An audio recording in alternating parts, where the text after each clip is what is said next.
What's up, buttercups? So during January of this year, so quite recently, I finished reading the book The 5 a.m. Club by Sharma.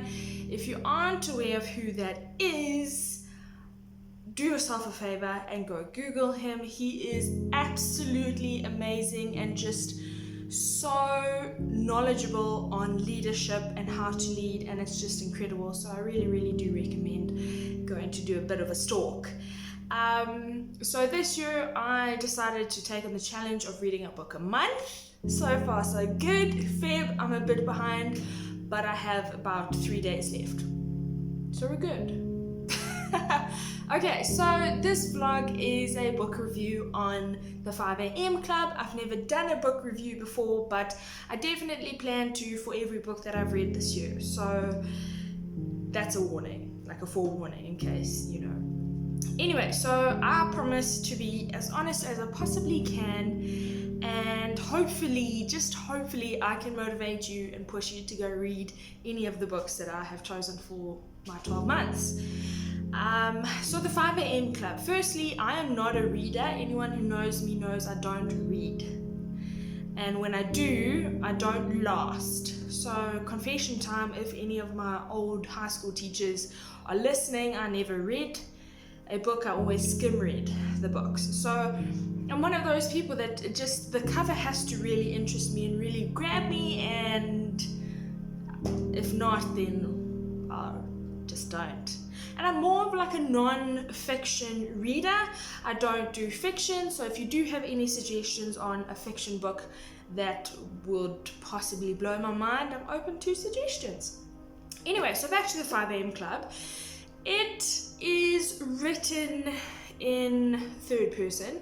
So the book, how it starts is an entrepreneur, an artist, go on this journey of how to join the 5 a.m. Club with a billionaire who has taken on the 5 a.m. Club process and has just completely changed his mind.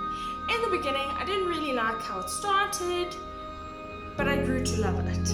I really did.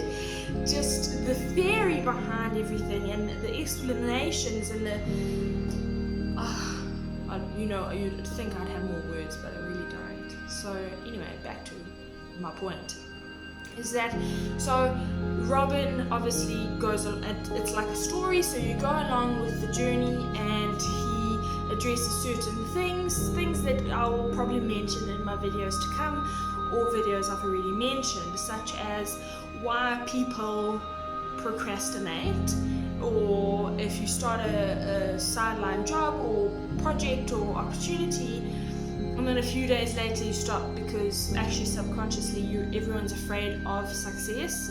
Hectic, I know, but once you read it, it really does make sense.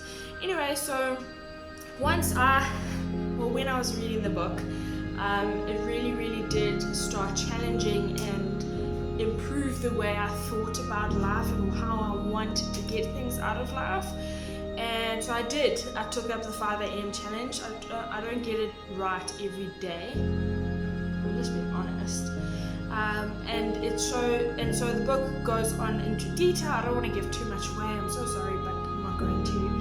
You have to go read it. If I tell you, it's not going to help anyone. So the book goes into details about what to do in your first hour of waking up, and how that hour makes all the difference in your life in every sphere. So your mind, your heart, your physical being, and obviously and your soul. So it's called your mindset, your soul set, your heart set, and physical set. And so you dip into each of those spheres. So it's not just like you'll wake up at 5 a.m. and okay, well, it's 5 a.m. Cool. No, so it's actually about what you do in that first hour. So essentially the aim is because once you wake up, that's when you have the most capacity to do anything, to make your best decisions in life. And the book even says, like, why do you think most billionaires wear average clothes? And it's because when you wake up, you have a certain amount of decision juice, let's call it that. And if you're wasting your morning deciding on what to wear, ladies, I have those days, then your decision juice just decreases. And so at the end of the day, when you probably have to make an intense decision like what to eat, I'm joking, that's a joke, no, but seriously, so a hectic decision, you actually can't. It won't be wise to make a decision at the end of the day. And so he really dips into all these different aspects about life and why waking up at 5 a.m. is really, really important, and why and how it will benefit you in every single thing that you do. You just ultimately become a happier person. And it's and why 5 a.m.? I mean, it could be 4 a.m. If you start work at 6, then yes, make it 4 a.m., 4 to 5. So it's really not necessarily 5 a.m., but it's that first hour in your day where you've marked it off to actually just improve on yourself.